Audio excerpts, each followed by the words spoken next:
The meeting discussed meeting of the Ambridge Area School District is held on Wednesday, January 10th, 2018. This meeting is being held to go over the agenda for the regular monthly board meeting that will be held on Wednesday, January 17th, 2018 at 7 p.m. at the High School Library Media Center. Please rise for the flag salute. Pledge allegiance to the flag of the United States of America and to the republic for which it stands, one nation, under God, indivisible, with liberty and justice for all. Public videotaping. The purpose of videotaping a meeting is for public information. The opinions expressed by any member of the public do not necessarily reflect the view or opinion of the Ambridge Area School District Board of School Directors and are solely that of the speaker. The Ambridge Area School District Board of School Directors hereby expressly disclaims any and all responsibility or liability for any false, defamatory, or slanderous statements expressed by the speaker. Any unauthorized rebroadcasting of any video, audio, or still image of the video recording of this meeting is strictly forbidden without written permission of the Ambridge Area School District Board of School Directors. May I have a roll call, please? Mr. Angus? Present. Mrs. Fisher? Mrs. Kehoe? Here. Mr. Kowal? Here. Mrs. Locker? Here. Mrs. Mylan? Here. Mrs. Pettigo? Here. Mr. Sass? Here. Mr. Weir? Here. 8 members present. Thank you. Is there any correspondence this evening? There is none. Thank you. We have some recognitions this evening. I'm going to turn the floor over to Dr. Welter. Thank you, Mr. Angus. This might be the favorite part of my job.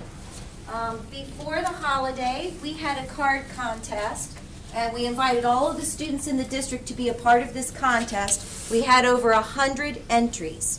We then had about 10 or 12 judges who looked at all 100 cards, and we came down and selected 2 students' designs to be put on these cards, and you'll see them up here down at the bottom. And we sent those cards out to nearly 150 people on behalf of administration and board.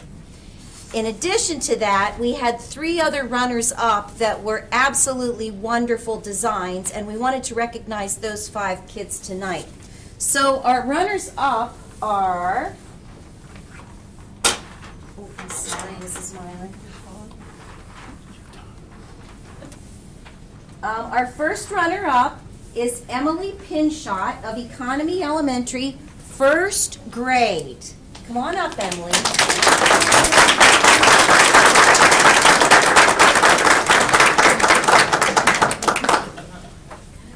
Congratulations. Look what we did. That's what you did, and we put it in a frame. Okay. So let your mom take a picture. Take a look at your mom. Thank you. Sure. Here you go. That's yours.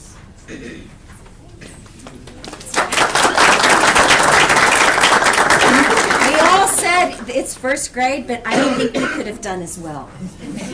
Our next runner-up is, I have to put my glasses on, I'm sorry, Ethne Bell, and she's also from Economy Elementary, 5th grade.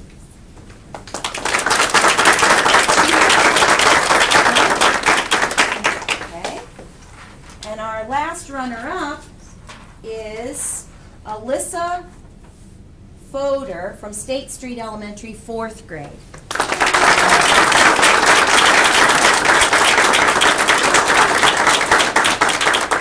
Congratulations. Okay, let Ms. Rappa take a picture. Smile. Okay, congratulations. That's in the frame for you. And then our 2 contest winners. Our first winner is Kai, I have to say it right, Kai Diley.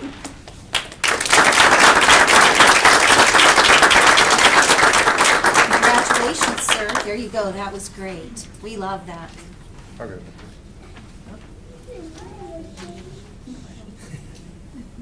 Look at it. Nice job.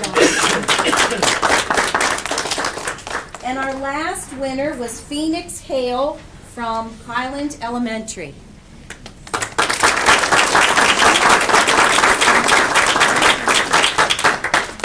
Unfortunately, Phoenix, as well as her family, could not attend this evening, but the family is very much appreciative in regards to all that's being done tonight. Okay. So we will be there. Make sure you pick that up. You can take it back to the building. Okay, and we have another, Here they came. oh, just in time. Perfect time, Phoenix. Come up and get your award. Look at you.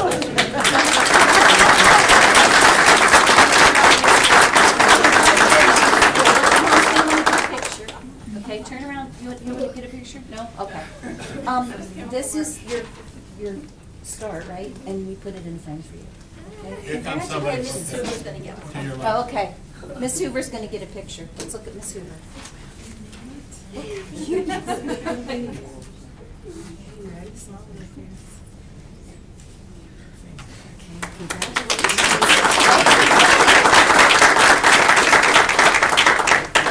Okay, our next winner, and you can see her poster up here, and if you drive Ohio River Boulevard, you will see that up on the Ohio River Boulevard billboard. Fifth graders at State Street participated in the My Holiday Wish coloring contest sponsored by Edgar Snyder and Associates. Allison Baker, a fifth grader at State Street Elementary, was one of the 3 runners-up in Western and Central Pennsylvania. Because of her accomplishments, State Street Elementary was awarded a $1,000 donation, while Allison received a $100 gift card. Artwork was judged on creativity, quality, and message portrayed. Allison's artwork is featured on the law firm's holiday card. You can also see the work on billboard on Route 65. Allison, you here?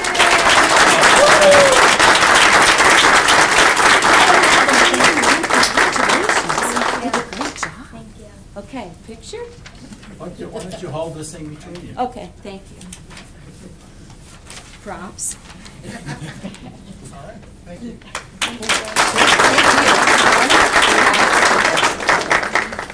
And lastly, we have a teacher to recognize.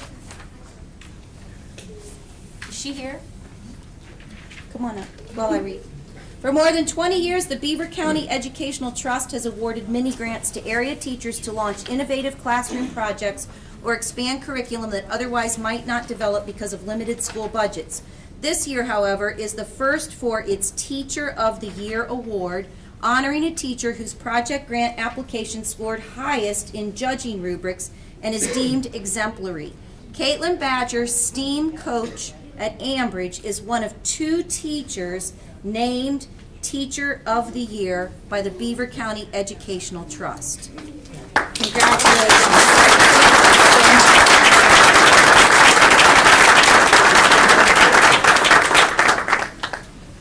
We have pictures in the paper.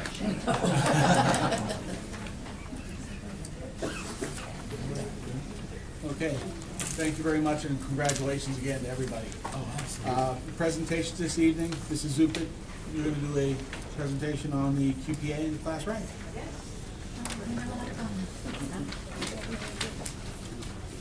Is the projector on?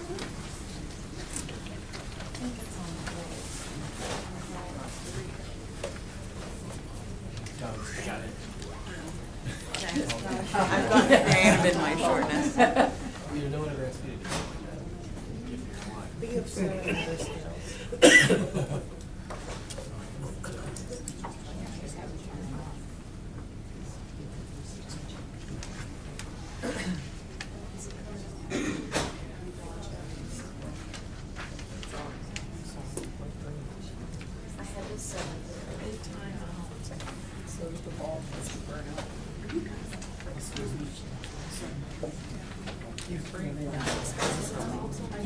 I do now, it's 1 year ago. They time out so the ball goes to zero. I know,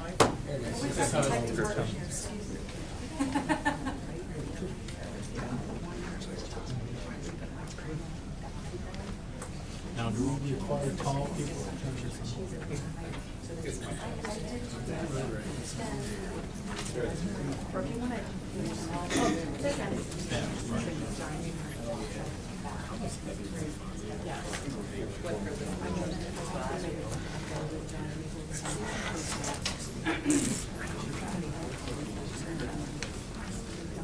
Do you want me to click it for you?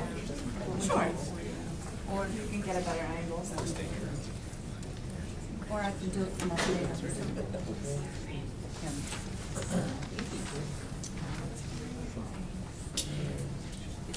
Go ahead and get started. I'll take Okay. them up here. Good evening.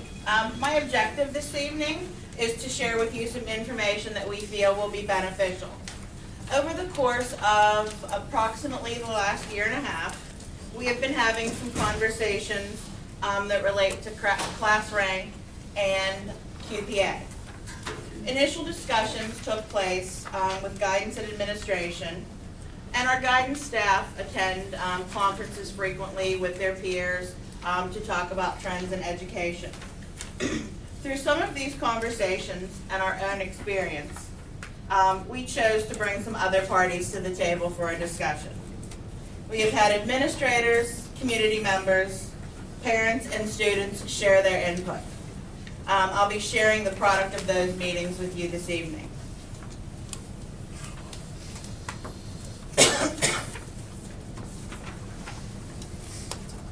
Under our current method of recognizing students at graduation, we list our top 10 students in the graduation program, and we verbally recognize the valedictorian and salutatorian.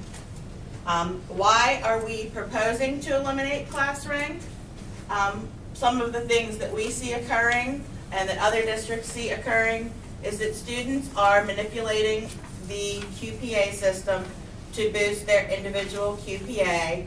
So they're not really taking classes that will benefit them in their career path or in their future, but they're taking classes that make them competitive against their peers, and not necessarily in a positive way. We're also finding that class rank has little or no effect of actual admission into a college or university, and that calculating the QPA in a slightly different manner will simplify the calculation and allow people to understand it better.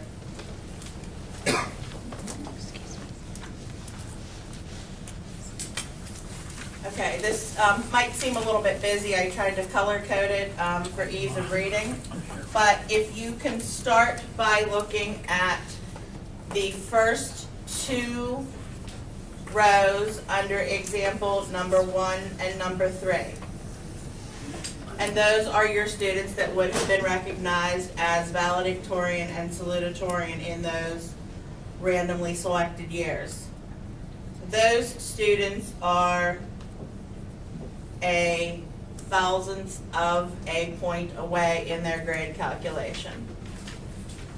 And then if you again focus on line number or row number 10, and the row below that, which would be the 11th ranked student, is again, you're seeing in examples 1, 2, 4, and 5, differences of 0.001% or less. So in our current system, we only recognize those students that are falling above the red line. What we're looking at is recognizing academic achievement, but being able to recognize it in a different way so that we don't have to differentiate between such a small number to recognize high academic achievement. If you designated a rank of summa cum laude with a 4.1 and above, those are definitely your high achieving students. And to achieve that grade point average, you would have to have taken many weighted classes and gotten A's in all of those courses. If you look at the next slide, this is an expanded view of the information and the designations. And you'll see that the first two columns are classes that had a number less than 200 in their class. The three columns on the right were classes larger than 200. And you'll see that the recognition is fairly proportional. This gives us some flexibility in being able to recognize the academic achievement without limiting it to a number of 10, so that the recognition can be proportional not only to the class achievement but to the class size as well. So with a larger class, you're able to recognize more students who achieved a very, very similar quality point average. In other conversations we're having with our neighboring schools, with schools that are similar to us, and colleges and universities when we go through the process with the students is, as the required documentation to gain admission to a college or university has increased and become more holistic, they actually developed a resource called the Common Application. And as you can see, many factors beyond numerical data, such as class rank, are very impactful in the college admissions process. The trend is to examine the whole individual, and many colleges and universities have shared that the deciding factor is frequently the personal essay, as it allows the colleges to get to know the student better as an individual with that self-expression. Over 700 colleges and universities now accept the Common Application, including Harvard, Yale, and Princeton. When the data is entered into the Common Application under class rank, you have the option to choose none, which indicates your school does not recognize or use the class ranking system. So it's a very widely accepted way of getting into a college or university without using that ranking system. The new designations we're recommending would begin with the class of 2019, and again, those are summa cum laude, magna cum laude, and cum laude. The reasoning is that it's more collegiate in nature because that's what we're preparing them for after they leave here. We're still able to recognize the high academic achievement and extending the recognition beyond the 10 students that we currently recognize. And again, under the new method, we're continuing to focus on high academic achievement for students who have earned that, permits students to pursue their individual goals, interests, and career paths to benefit them after they leave high school, and eliminates student feeling they have to take a weighted class that has no interest to them just to achieve a specific number. The current calculation of the QPA is done according to the formula at the second bullet point. And each course is assigned a credit value. Then it is multiplied by the grade earned and the add-on factor. We put the AP and dual enrollment numbers up here so that if you get a 4 or get an A, you get a 4.0, and then you get the add-on factor of the 0.5 added to that. Currently, this is done 4 times at the end of each 9 weeks, and this would equal 1 class quality point. For the sum of all the quality points for each course taken is then divided by the total number of credits you've earned while you were in school, and then you get your weighted QPA from that calculation.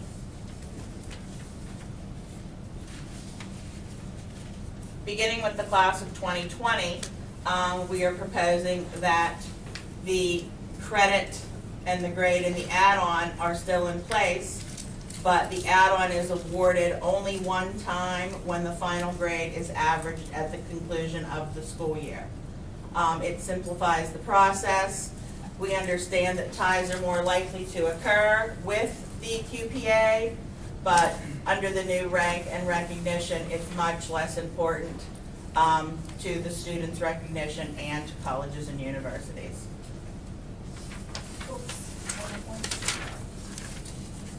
One of the things that we wanted to look at closely was how would this impact the overall QPA of students that have been at the high school and are currently at the high school. So we chose several random schedules of students who took the weighted classes and looked at different compositions of those courses. If you look at the first example on the left, that student had 3 AP or dual enrollment classes and 2 honors classes. In the first column, you'll see that under the old weight, they earned a 3.95 points towards that course. Under the new system, they earned a 3.4. The reason for that is the student earned 3 A's that were of a lower value. For example, 90%. And then they earned 1 B that was also of a lower value, an example would be 80%. And when you average those, you get 87.5, which gives you a B for your overall final. So instead of getting a 4.0 times your add-on, you're multiplying your add-on by a 3, which is the value of a B. That had a slightly negative impact on the student's grade point average of 0.03%. In the next example, we had a very similar situation in which the student had achieved 3 very high value A's, example of 95% and a B of 85%. Those then averaged to 82.5, or an A for the final grade. So that student was able to get a 4 with the add-on of the 0.5.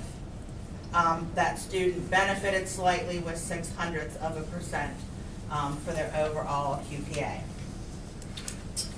On the next slide, oops, sorry. I think I was off on your slides. Just You need could to go just- back one. You want me to? I can't see the key. On the next 2 examples indicate a very similar trend in that the student had a mix of A's and B's. Their grade point average under a different calculation improved by 0.03%. And the final student had all A's. They all averaged to an A, obviously, and there was no change to that student's QPA. The summary of the calculations when we looked at everything overall was that 75% of the time there was a slight benefit to the student.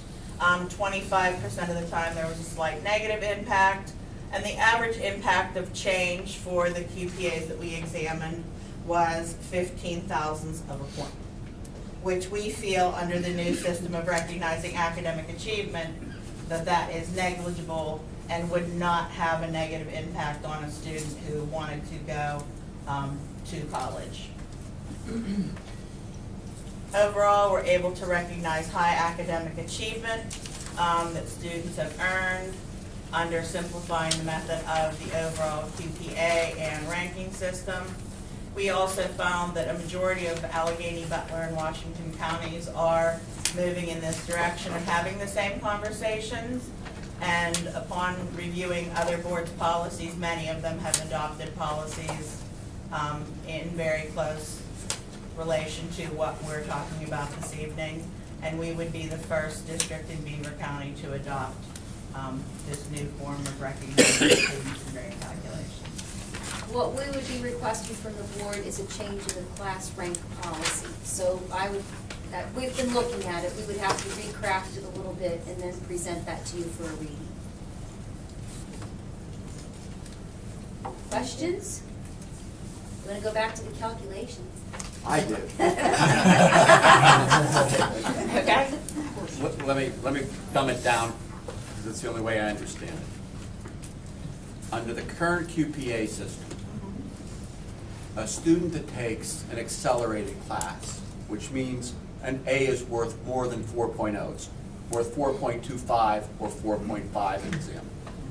If they take an elective, band, TSA, that is only a 4.0, in comparison to another student who may not have elected to take any other course, their QPA is currently lower Yes. by taking less classes. That is the manipulation factor that is insinuated in the presentation. That is one of the things that will have an overall impact on a student's quality point average.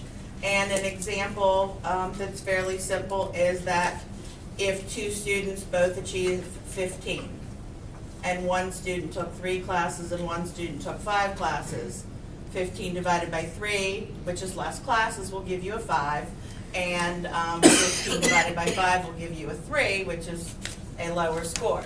That's a little bit oversimplified as far as the math is concerned, but in the 4 examples that we did show this evening and the examples that we generated, each student had taken between 22 and 28 credits, and obviously we can assume that all of their regular classes were a 4.0 or an A.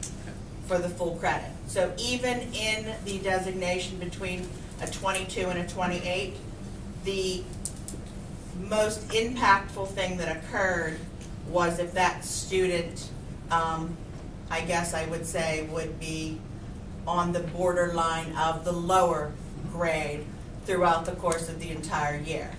In some situations, you could have 3 very successful grading periods and have one that, you know, wasn't so hot, and still manage to end up with the final A. These were just 4 examples that we were able to explain simply. Fully understand. So the proposed difference is an A, a B, a C, and a D really are irrelevant in terms of letters. It really is, you got a 93%, which equated to an A in the first semester. You got a 91 in the second semester. You got an 87 in the third semester. You got a 91 in the fourth. Or not semesters, but 9 weeks. Right. You're then averaging those 4 for a quality QPA, a quality percentile that is cumulatively is above 90% is now an A. Correct. A The 4. mathematical average would have to be above the 90%. And then on top of the 4, right, which will go, so instead of doing every quarter and adding some addition to an honors or an AP course, you're going to treat all the courses as a 4.0 course for the mathematical calculation of a percentage. For an unweighted grade point. For an achievement of a grade, Yes. right? You got your 4 9 weeks now cumulatively are above 90%, therefore you have an A, equated to a 4. You are then going to add a value associated with a more difficult class, an honors class or an AP class. Correct. 4.25. So you're going to add a quarter of a point or a half of a point where it's applicable in the class Yes. and do that on an annual basis. One time at the end of the year. One time at the end of the year. Or course, if it's semester. Correct. Thank you. Right. But the result of doing that, which I believe is the achieved end, and I don't want to talk about solitarian or anything else, that is really a different discussion, and it reacts to how your new calculations yield in terms of cutoff points, natural cutoff points, be it 4.1 or 3.9 or whatever it is that no matter what class you now take, be it a mainstream course, a 4.0 course, a 4.25 course, a 4.5 course, QPA is now going to be standardized for all students so that a in band is worth 4.0, just like AP Calc is worth 4.0. The difference being is the student that takes AP Calc instead of regular Calc, right? The student that takes regular Calc is going to have a 4.0 average, 4.0 in band, 4.0 in Calc. The advanced student is now going to have 4.0 in Calc, 4.0 in band, 4.5 in Calc, with an average QPA of 4.25. The rank would be based, or the add-on would be based on the designation. Is it AP or dual enrollment, which is the advanced placement of the college course, or an honors class? So yes. So there is no disincentive for a student to now take a 4.0 elective course because it dilutes their QPA. That is what we believe, yes. That's the dumbed-down version, right? And I get the dumbed-down version. Thank you. Thank you. I have a question too. Okay. I think it's currently, and maybe I'm incorrect, but you have to, in order to get the bonus, the 0.5 or the 0.25 additional, don't you have to receive a B or an A in the course?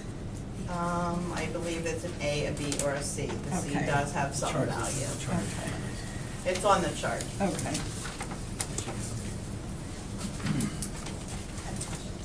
So you spoke to other school districts that are currently? We did, and we talked to, no, I'm gonna lose the train of thought.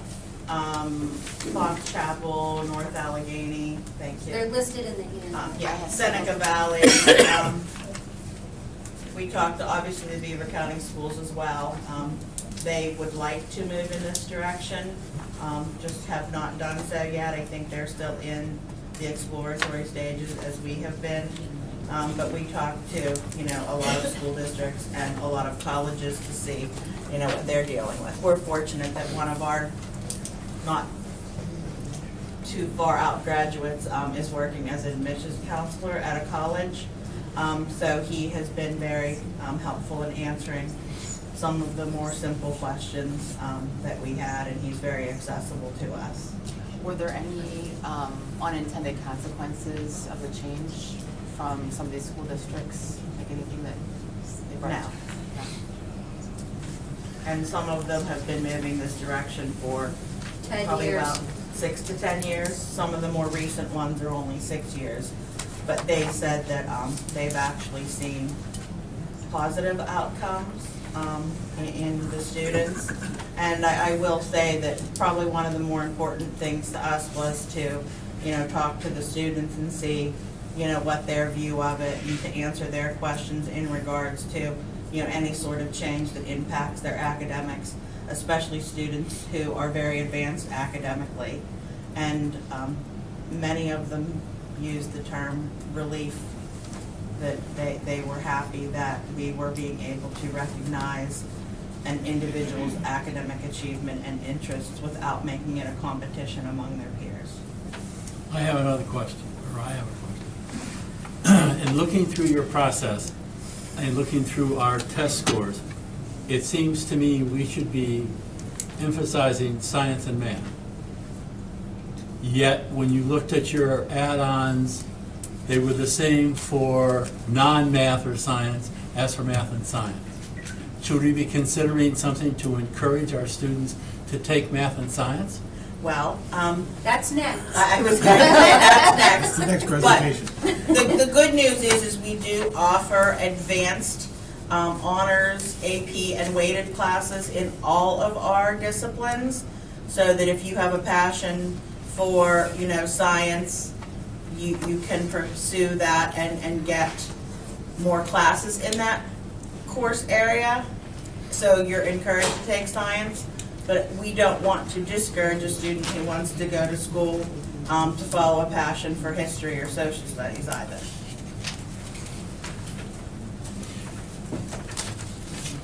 I guess I'm not pleased with that answer. Okay. And I'm somebody who went to college, graduate school, the whole 9 yards. Okay. My concern there is when you look at our test scores for math and science, it would seem to me there should be some other, I understand what you just said, they could take more courses in that particular path.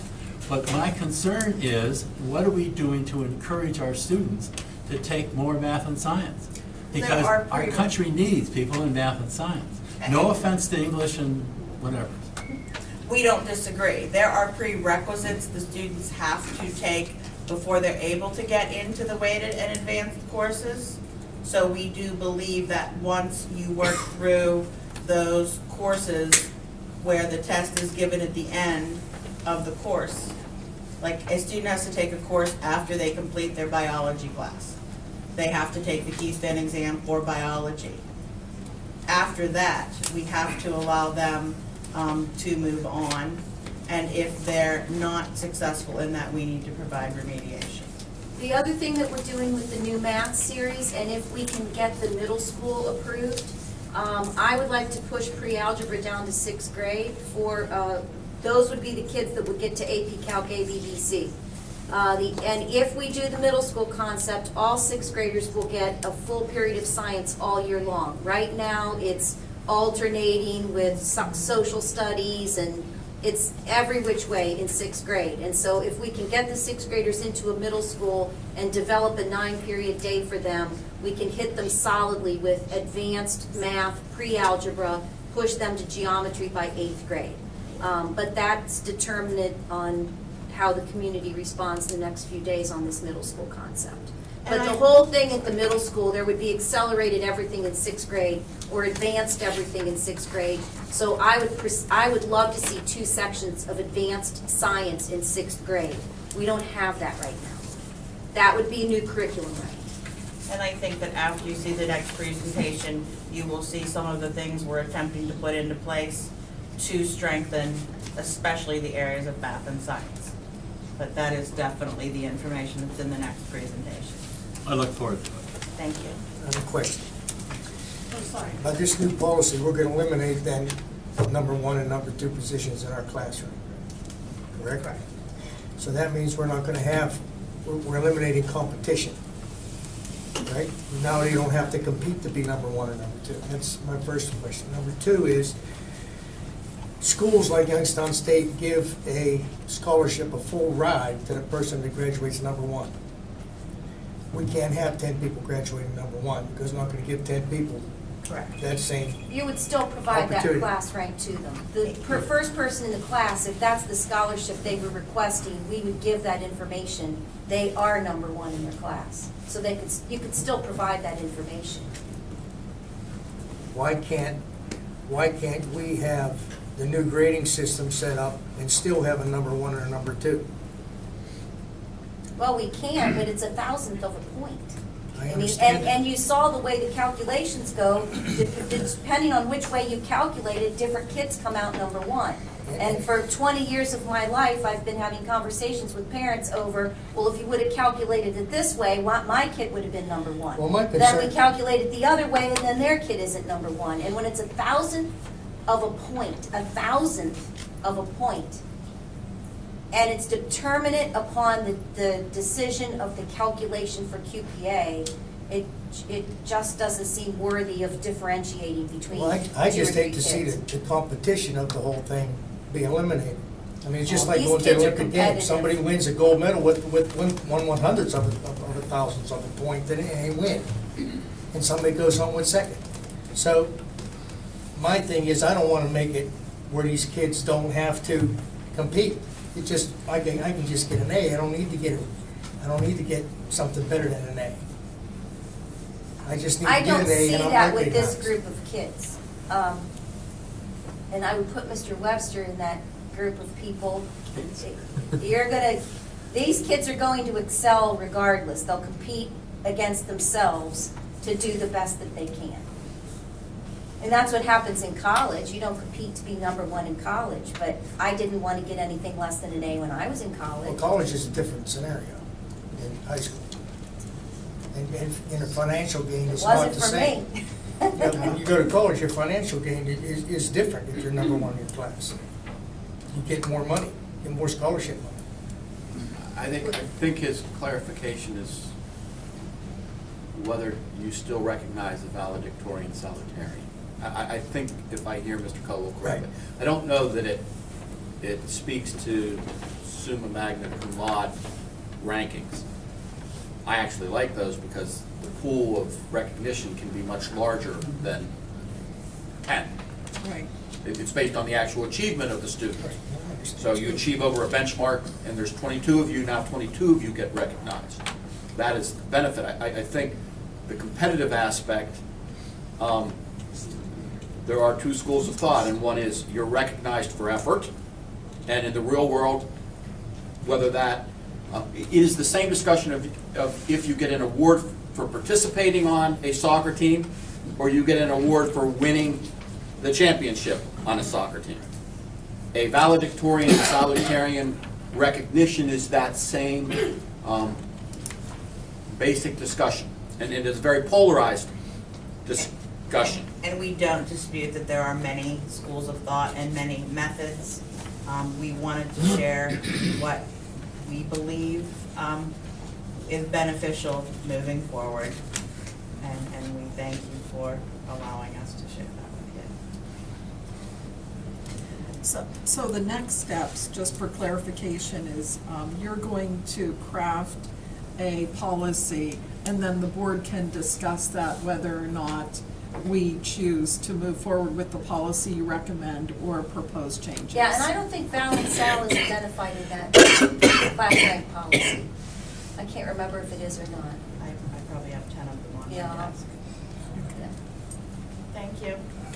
Thank you. Thanks. Okay, so Janice isn't going to go too far because this really is Janice's baby. This is a great opportunity for us. It has been in the works for about 18 months. I've given you some information in the capsule, but of course now I'm coming to you for approval of some money.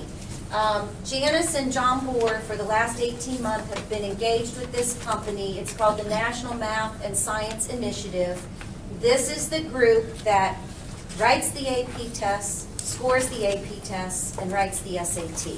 So their goal is to get more kids in AP because we know that these kids are more successful in college, and then turn out better educated, more productive people in society, particularly in the maths and sciences.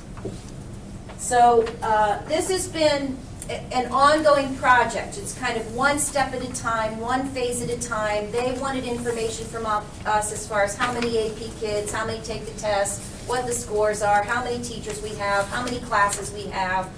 They've really been engaged in an ongoing conversation for a long time with this group. So this program has touched over 1.5 million kids, 50,000 teachers, 1,000 high schools, and 44 universities. It's a 3-year partnership to dramatically increase the number of AP kids that we have and the number of AP courses that we offer. The professional development is nothing like I have ever heard of, and the financial gain for us is somewhere between $500,000 and $750,000 over the course of these 3 years. This is not cash to us. I'll explain that. The majority of this expense is for the professional development of our teachers. Janice and I were just talking this afternoon, and in order for our teachers just to get the AP training, it costs us about $1,000 plus travel, which is probably another $1,500 because there's usually nothing close by. So they travel alone to take an AP class by themselves, and they come back with no support. They get a one-shot deal. It costs us $2,500, and that's the end of it. So what this group proposes is that the AP teachers, and right now we have 8, get 4 extensive days of professional development in the summer for 3 years. So they get 12 full days of professional development in Pittsburgh at no expense to us. Well, that's not true. We're going to have to pay the teachers. But 4 full days in the summer, they have to go on a particular 4 days that's slated. They all work together with teachers from our local community, so now they begin to build a network.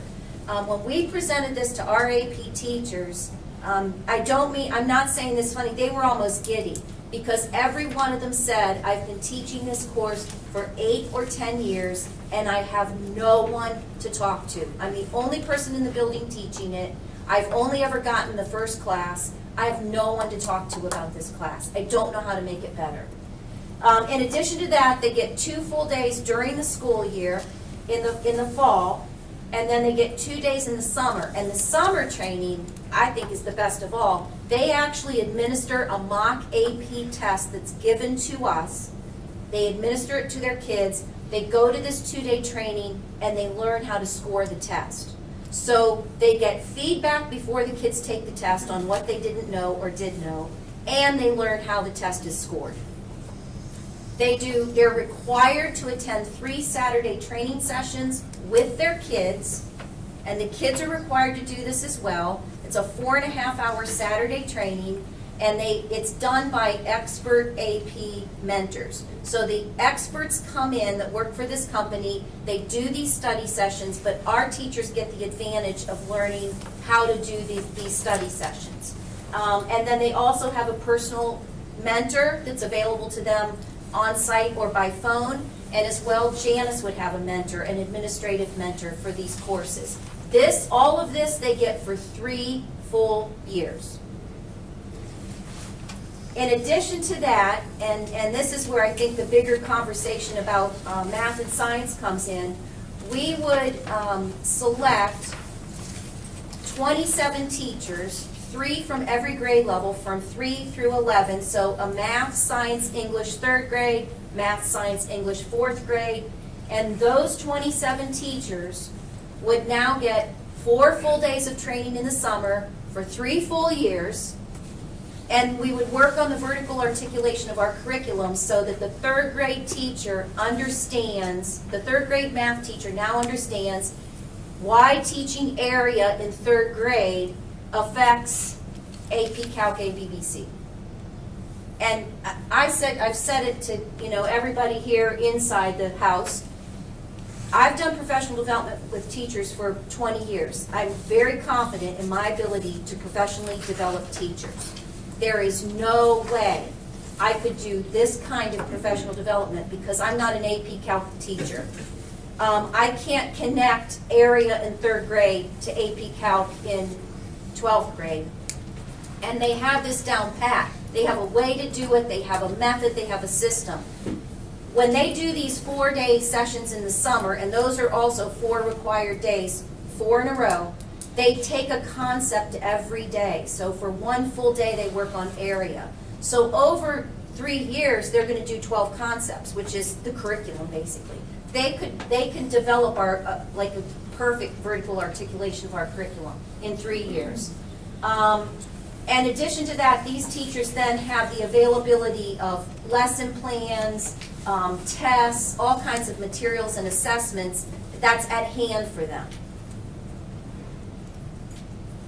The support for the students, this grant will pay for half of the test for all the kids. The kids have to take the test. That provides the 3 Saturday study sessions. We would get $35,000 worth of equipment and supplies. The kids receive $100 for every 3, 4, or 5 that they score on a test. It's a check cut directly to them. And just as an advantage, the data that they gave us, and I gave you their PowerPoint as well, the data that they gave us shows that even kids scoring a 2 on the AP test are likely in their first year of college to get a 2.83, which I know Mr. Webster is not good enough for us, but it's still a good score. Because they've learned how to study, they understand rigor, they know what it's like to take a college course. There's something else I wanted to say about that. 7 schools that began the program in 15-16 accounted for 25% of the entire state's gains in math, science, and English scores. And 7 first-year schools saw an increase of 167% for all students in math, science, and English passing scores. These are the current participating schools in our area. That's not the whole list, but I thought those were the ones that most people knew about. Some of them are in the first year, some are in the second year, some are in the 3rd year. But you see Mars, Moon is involved, so West A is involved, Char Valley is involved, Keystone Oaks. So we've got schools close by that have involvement so that our teachers now build a network, because what they want to do is spend 3 years with you and then say, continue. And they really prepare you to be able to do that. Are there any Beaver County schools currently? No, we would be the first in Beaver County. That's my last statement.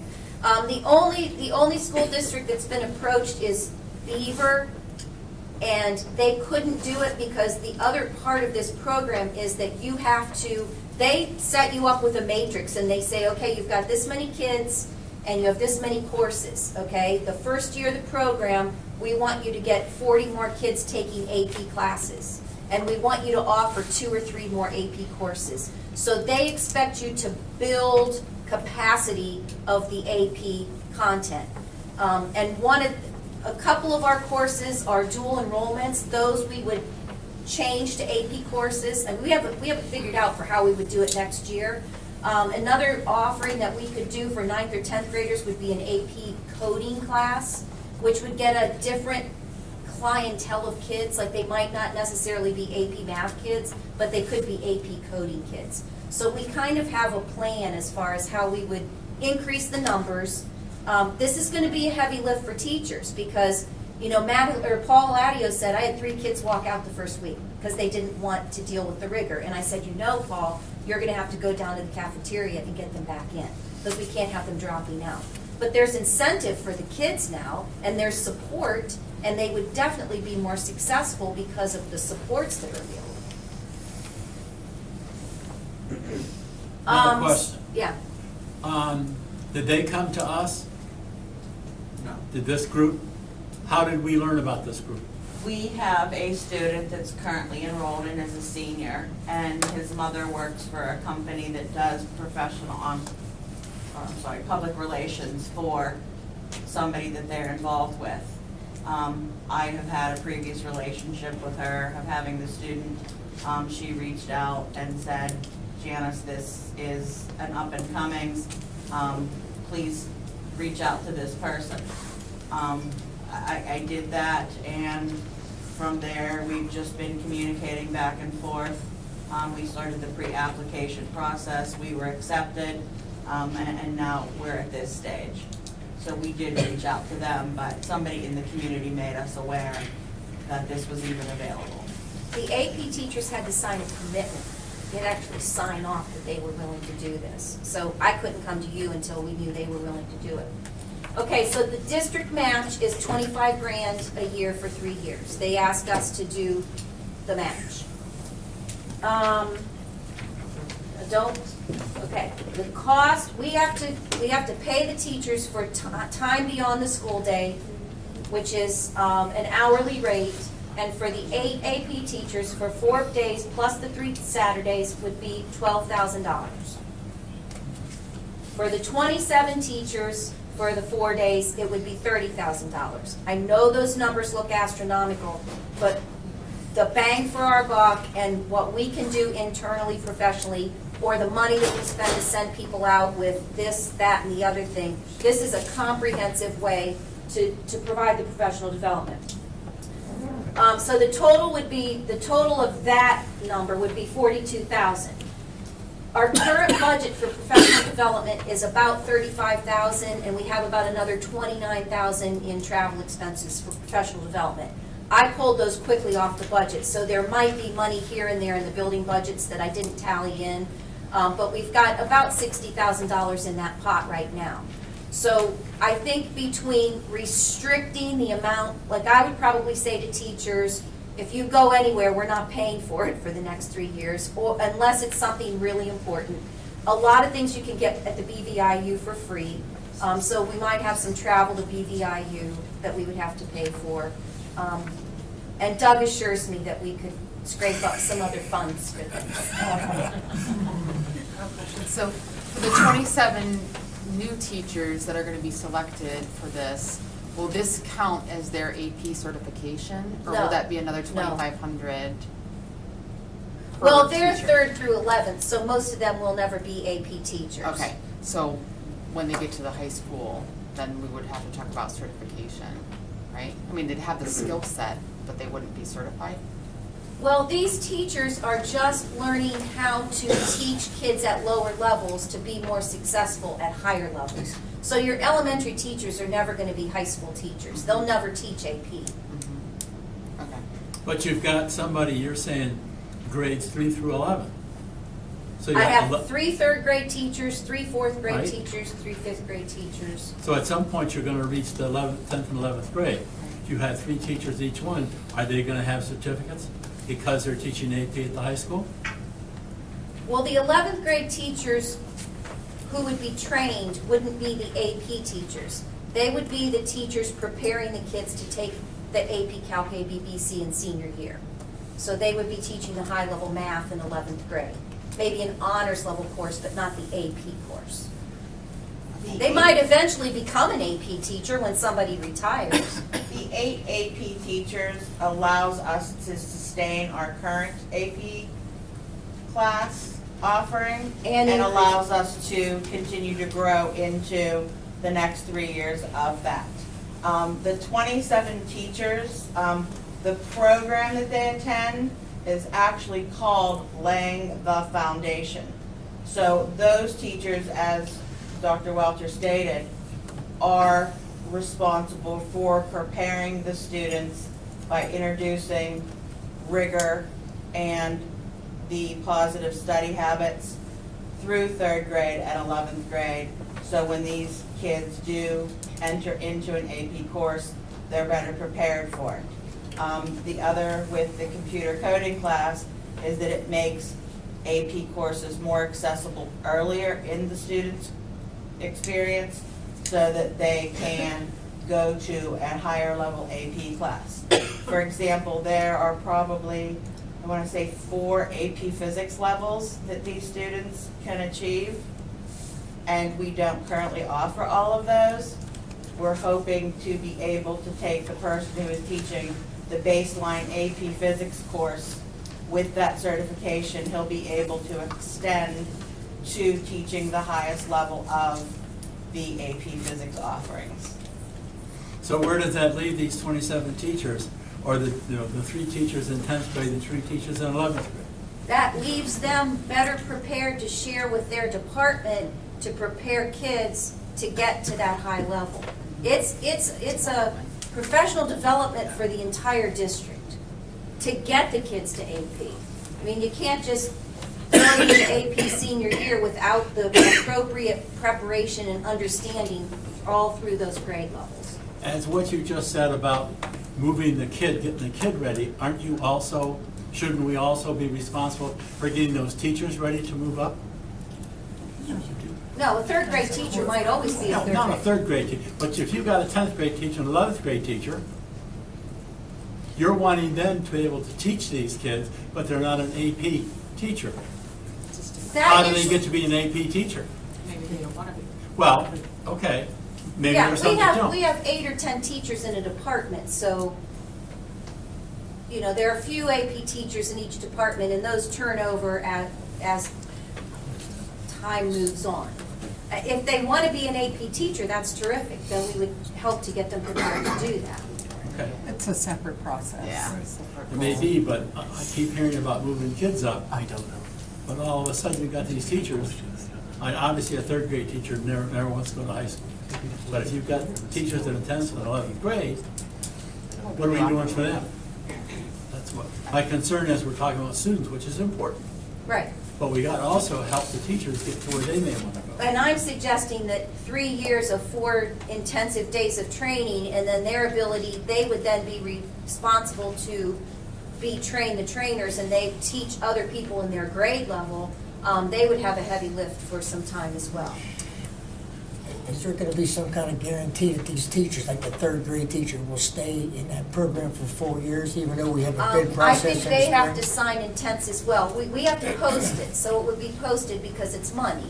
I'm just And concerned that during the bid, they'll say, well, I want to teach 4th grade. Now, how does that affect our We team? talked about that. NIMSY understands that, and I think we would work on a case-by-case basis. I just think if people are committed to it, I don't necessarily think we would want to pull them out just because they went to a different grade level. Because they could still bring that information back and share it. Okay, so the professional development monies would just simply be billed into the budget. I just want you to be aware, in building the budget, if you're for this, we would make sure that we have monies to cover those expenses. The $25,000 per year, I think, would probably be a voting item because you're matching a grant. You're not really matching it, but you're supporting it. It's kind of like a show of faith, good faith from the district. Okay, so the vertical alignment of the curriculum, we just had a conversation about Mr. King and his role. Number one, in this last contract, we lost 2 full days of professional development to clerical time. So we're looking at the school calendar. We have maybe 1 or 2 days of professional development all year. This helps us get to a point of a solid vertical articulation of our curriculum. That's standardized with SAT, by the way. More students engaged in AP coursework, better preparation for college, exemplary professional development, would be the first school district in Beaver County, and it would certainly increase our SAT scores. And I suppose you've had just about enough of me.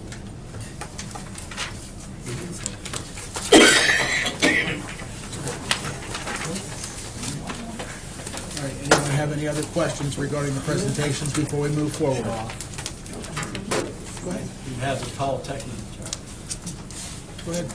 We'll open it up to the public too for the presentations before we move forward. Dr. Welter, that was really interesting. And as far as getting the 27 teachers from 3 to 11, you're going to ask for volunteers, but what's the criteria going to be to select those teachers?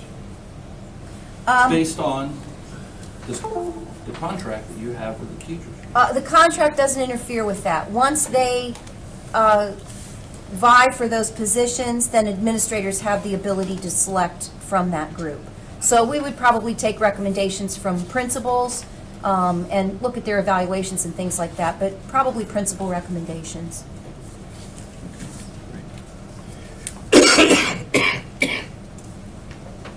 Anything else before we move forward? Go ahead. With the QPA question, for percent, like, I know some scholarships ask, are you in the top 10% of the class? Would the kids still be able to find out if they were that? Thank you. They would? Okay. All right, we'll move forward here. The meet and discuss meetings are open to the public. At this time, district residents may come forward to comment or ask questions on agenda items only. Each person must state their first and last name and address prior to speaking. Each person will be allowed 3 minutes and can speak only once during this half-hour period.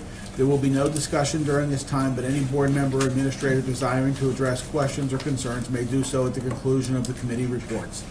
Is there anyone who would like to address any of the agenda items this evening? Okay. We'll move forward with our committee reports. First up would be Education and Technology. Mrs. Pettigo. Thank you, Mr. President. So I have a point of information, kindergarten registration. Kindergarten registration will be held March 6th through the 8th, 2018, from 8:30 a.m. to 2:30 p.m. at the following locations. On March 6th, Highland Elementary, March 7th, Economy Elementary, and March 8th, State Street Elementary. Please call Kathy Hopkins at 724-266-2833, extension 1273, to schedule an appointment. All right, and then items up for discussion. Item number 1, Pennsylvania Department of Education Data Summit. It's recommended that Barry King, Travis Minard, and Marianne Saltzman be approved to attend the Pennsylvania Department of Education Summit being held at the Hershey Lodge and Convention Center in Hershey, PA, on March 25th through the 28th of 2018. The purpose of the Data Summit is to ensure that administrators understand data details and will help staff understand the significance of various data submissions. All expenses, registration fee, travel, lodging, and meals will be paid as per Board Policy 331 and 531, job-related expenses. Approximate cost per individual includes registration $300, hotel 3 nights $450, meals $100, mileage and tolls $300, for a total of $1150.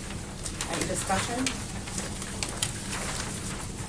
Okay, item number 2, PATSA Leadership Conference. It's recommended that Kristen Holmes, Ben Holmes, Jason Roos, and Jeff Latham be authorized to take students to the local chapter of the PA Technology Student Association Conference, in which students will compete in a wide variety of technology and STEM-related areas at the Pennsylvania Technology Student Association State Leadership Conference. The event will be held at Seven Springs Mountain Resort in Champion, PA on April 18th through the 21st of 2018. Students who attend the PATSA states will be reimbursed as per Board Policy 240, 50% of travel costs or $250 per student, whichever is less, for a maximum total of $3,000. Mrs. Holmes, Mr. Holmes, Mr. Roos, and Mr. Latham will be reimbursed as per the collective bargaining agreement between the Ambridge Area Education Association and the Ambridge Area School District. Any discussion? Item number 3, high school course of studies. It's recommended to ratify the approval of the 2018 and 2019 high school course of studies book. Any discussion for item 3? Okay, item 4, student discipline. It's recommended to ratify discipline agreement 2017-2018-12, relevant to a high school student, effective January 4th, 2018. Any discussion? HAP Enterprises, Inc., it's recommended to approve a contract between the Ambridge Area School District and HAP Enterprises, Inc., an adult training facility to provide community rehabilitation services to a high school student as they gain personal independence at home and in their communities. Okay. And revised 2017-2018 school year calendar. It's recommended to approve the revised 2017-2018 school calendar. Due to inclement weather and school cancellation on January 5th, school will be in session on February 19th, 2018 as the first school makeup day. Those are all the items for discussion. I have a suggestion on the kindergarten registration. I would like to see us put some type of an ad in the paper 2 weeks prior and then 1 week prior to the registration so that it gets out to the public.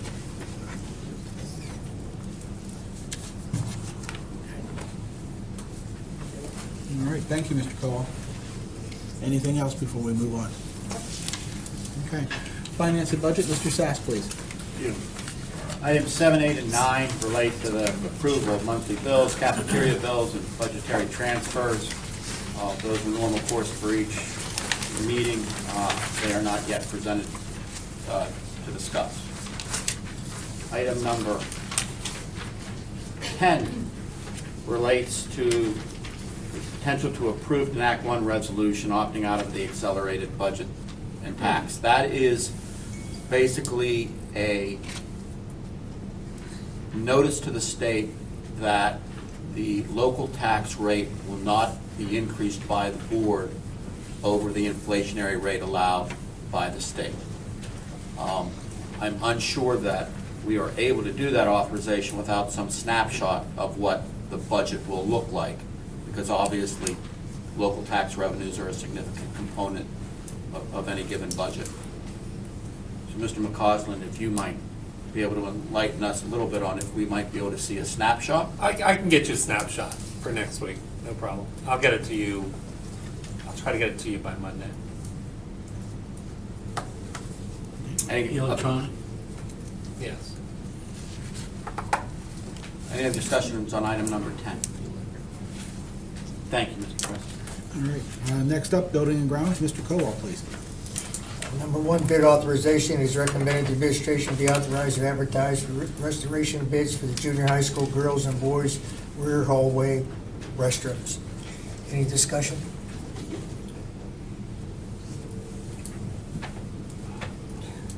I do have to a discussion that the junior high may require additional renovations and or reconfiguration, that maybe we consider those restrooms in conjunction with more significant projects, including piping,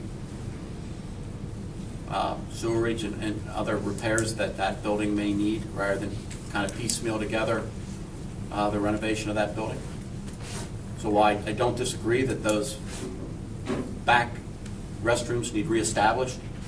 It might be more beneficial to do so in terms of more total consideration. Can we take a look at that before next week? I don't know that we'll be prepared to talk about a full renovation of the junior high by next week, but it's certainly something I think this board should entertain.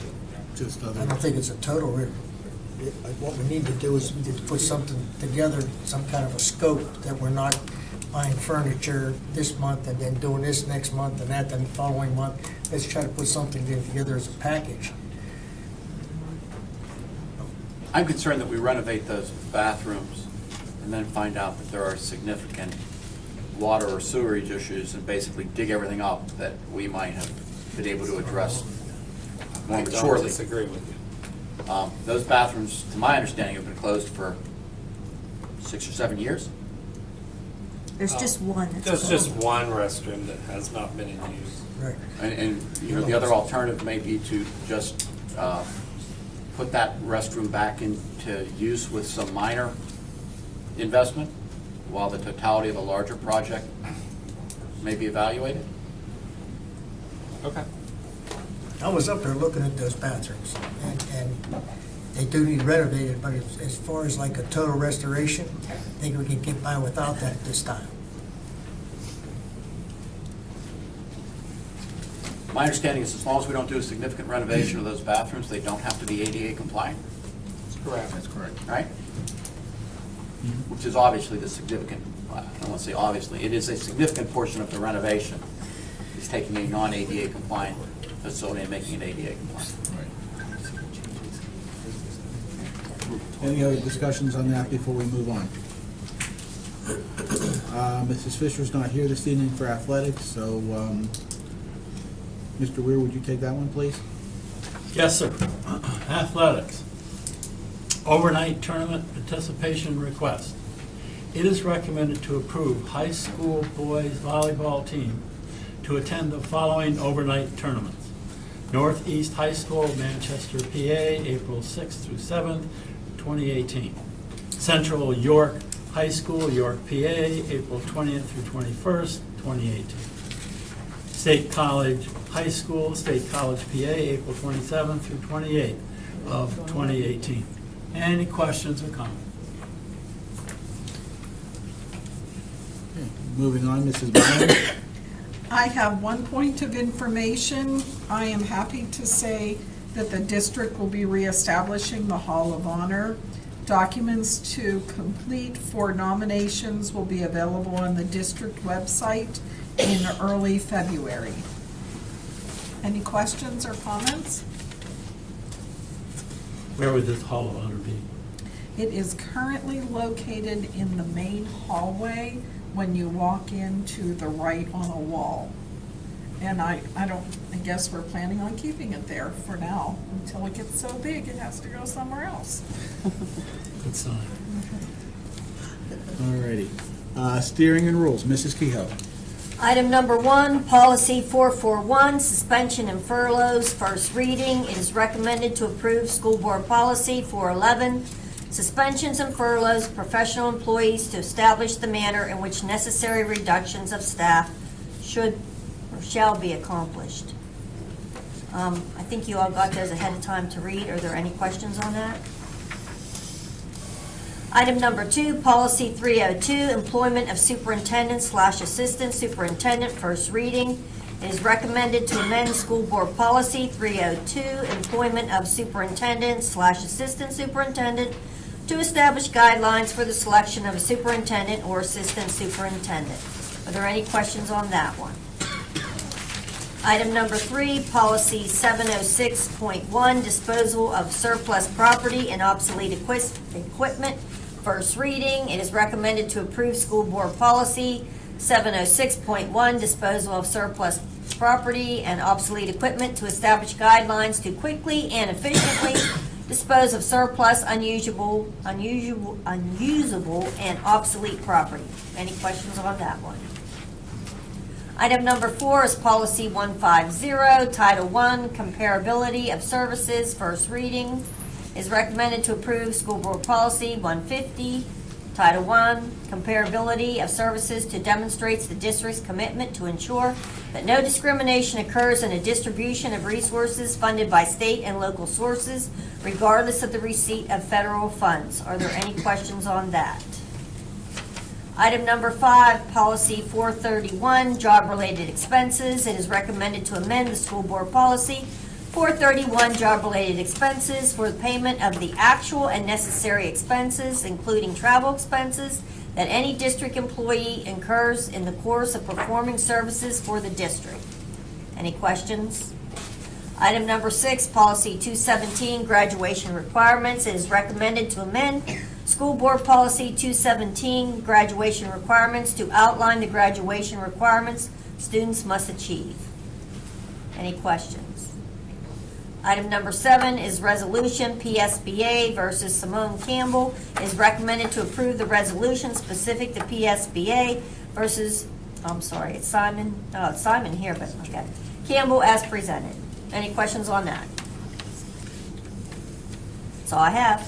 I'm just going to briefly comment on Policy 411. There is a pretty major change in how teachers in Pennsylvania are furloughed. This policy change reflects that change in the law. So I know that Dr. Ulcher put that information in your packets and such, so I just wanted to bring your attention. That's what that change is. So. Great, thank you. Legislative, Mrs. Kehoe? Nothing this evening. Okay. Prior to us adjourning back into executive session, over the past few days, the board and administration have become aware of a major structural issue with the bleachers in the field house. So I have a statement to read right now that after professional inspection and evaluation, it has come to the administration and board's attention that the bleachers at the field house are experiencing structural issues which will require further evaluation and possible solutions.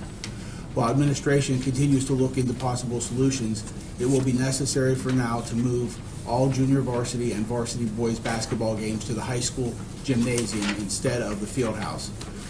While we recognize the popularity of the field house and the preference of our team and fans to host the games there, this measure is necessary to ensure the safety of our fans and players. We have not taken this decision lightly and understand the importance of the history of the field house as a venue. Replacement of the bleachers is estimated at approximately $400,000. Until a preliminary and final budget have been approved, the board cannot determine final solutions to this issue. We thank the public for their understanding as the board works towards managing finances while still providing appropriate and safe venues for the student activities. And just for those who may not realize it, that field house was built, I believe, in '79, and those are the original bleachers. So there is a structural issue with them, and for the safety, we are not going to host any events over in that field house for the time being. But you should come here and watch the boys because they're really good. Girls can. Can we have the Sunshine Law, please? Section 708 of the Sunshine Law permits agencies to hold executive sessions to discuss employment and personnel matters, labor relations and arbitration matters, purchase or lease of real estate, up to the time an option or agreement is obtained, litigation or potential litigation, and other agency business, which if discussed in public would violate lawful privilege or would violate confidentiality laws. The Board of School Directors held and will now hold an executive session to discuss employment and personnel matters. The board will not return to take any legislative action. Thank you. May I have a motion to adjourn, please? So moved. Thank you, Ms. Brewer. Second? Second. Thank you. All in favor? Aye.